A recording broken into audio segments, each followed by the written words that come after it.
Begin to prepare your response after the beep.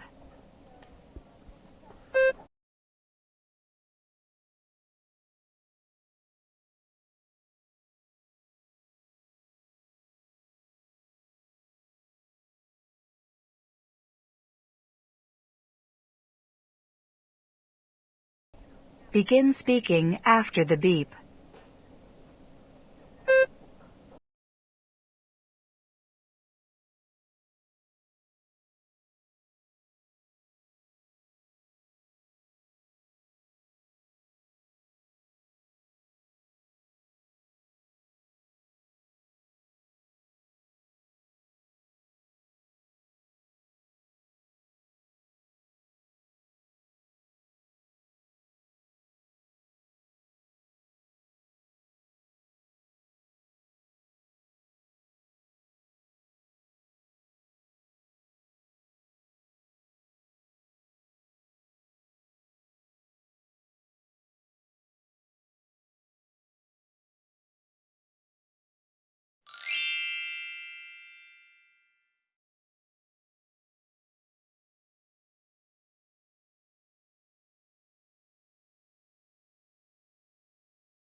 Begin to prepare your response after the beep.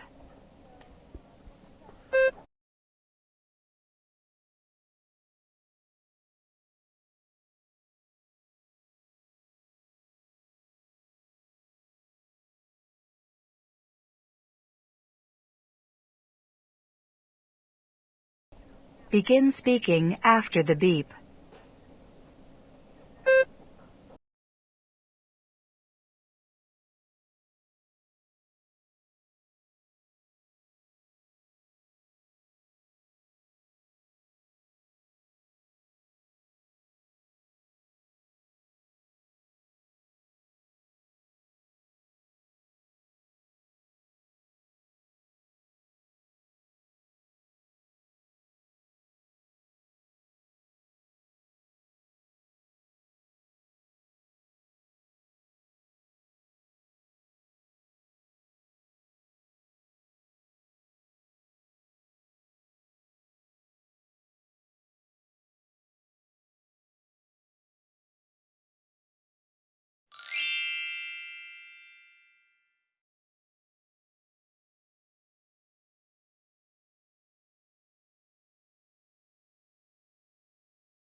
Now listen to a discussion between two students.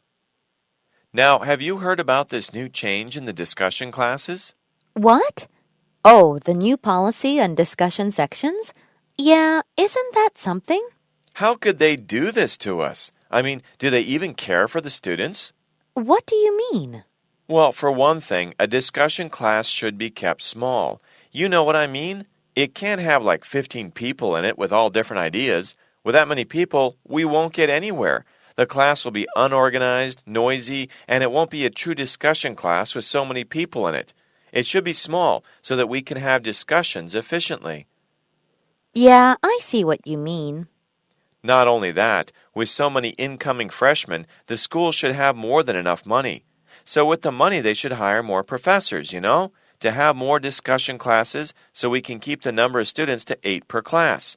Why are they saying they don't have money? I mean, isn't it obvious with the increased enrollment that the school's earning something? This just doesn't make sense. I understand where you're coming from. Yeah, I've seen many new students here and there, but never thought about that. Good point. The man expresses his opinion about the school's decision. State his opinion and explain the reasons he gives for holding that opinion. Begin to prepare your response after the beep.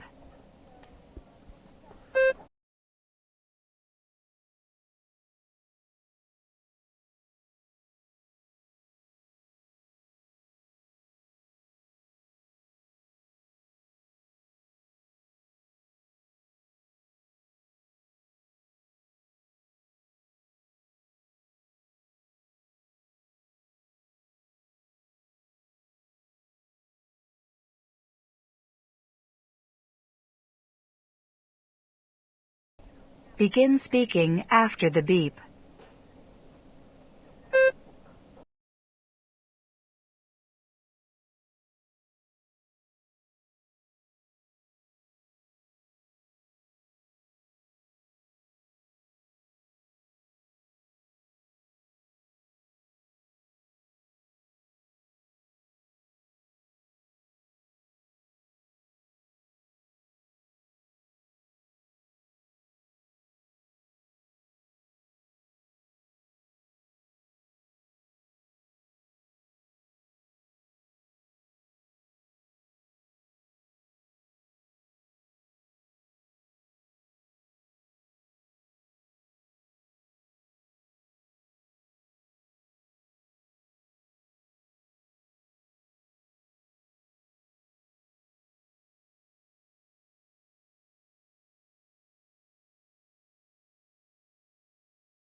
Listen to a talk in a business class. The professor talks about the information overload. You all agree that we live in a globalized world and that there's too much information around us, right? Well, so I'd like to talk to you about two ways to deal with a problem that can arise because of information overload. One way is to just being selective. That's right, you can be selective in getting the information you need. For example, let's say a woman running her business needed to hire an employee. So, she put an ad on the paper looking for her employee, but the problem was there were too many applicants sending in their resumes. And there were too much information for her to absorb in each resume. So, she just selectively chose one specific area in each resume. That's right, the work experience. This way, she was able to manage all the resumes and picked an employee that she liked based on his or her work experience. There's easier way to deal with this problem. That's to just ignore the whole thing. That sounds a bit funny, but it actually works. I know a guy who deals with the overloading information perfectly. He gets over hundreds of emails every day, mostly junk mails, and the only way he could deal with this problem, and he does it without any hesitation, is to ignore all his emails. See how easy this sounds? So why don't you all try this sometime? I know I will. The professor talks about the concept of information overload. Using examples and details from the lecture, explain the two ways to deal with the information overload. Begin to prepare your response after the beep.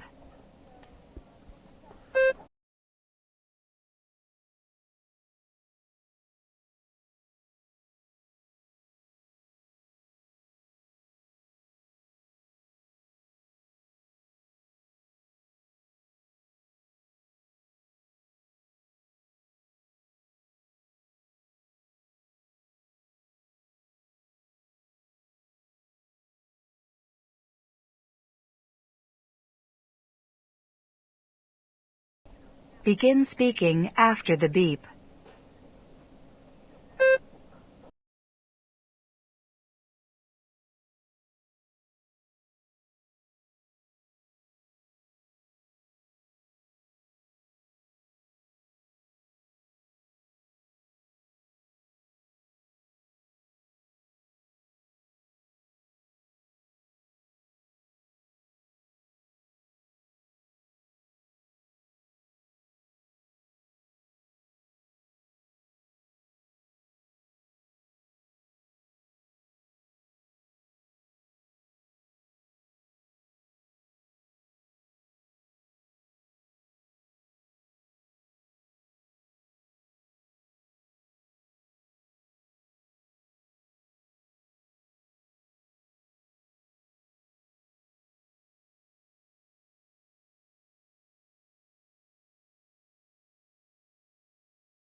Listen to a conversation between two students. What's the problem, Matt? You look worried. Do I? Yep, I have a problem. Well, what is it? You know that I have a job interview today, right? Yeah, what about it? I stayed over at my parents' place last night, but I forgot to bring my suit today, and the interview's in an hour. There's no way for me to go back and get my suit. I don't know what to do. Uh-oh. I see your problem. You know what? Just borrow your roommate's suit for a day. I'm sure he has a nice-looking suit.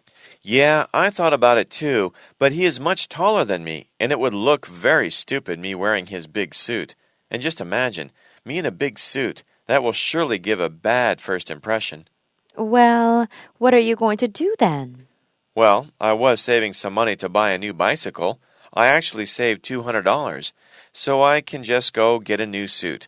But then I won't be able to buy the bicycle. I really want to have that bicycle, you know? Well, you have to give up one thing to get another. And your interview's in an hour, right? You have a serious case to solve. Tell me about it.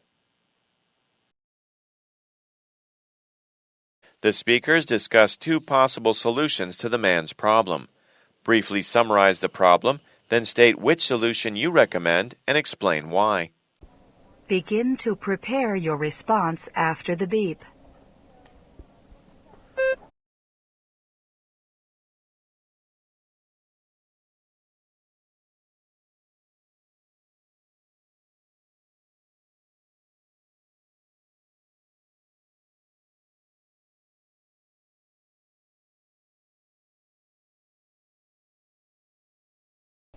Begin speaking after the beep.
Listen to part of a lecture in an art class.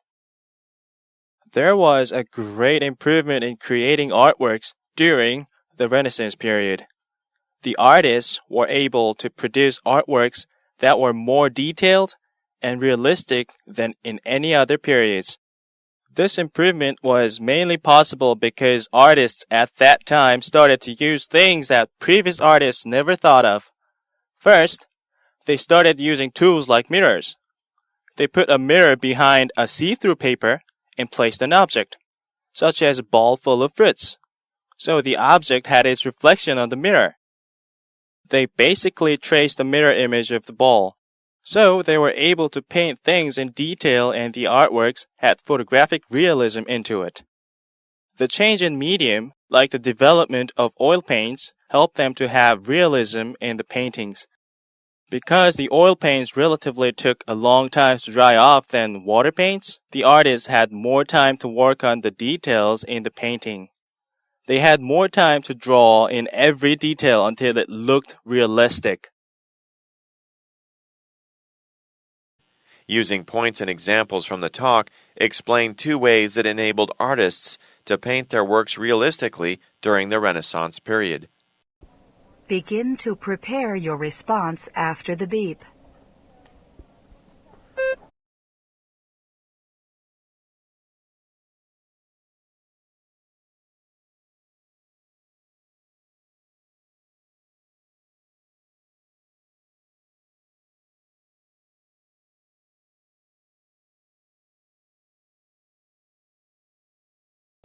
Begin speaking after the beep.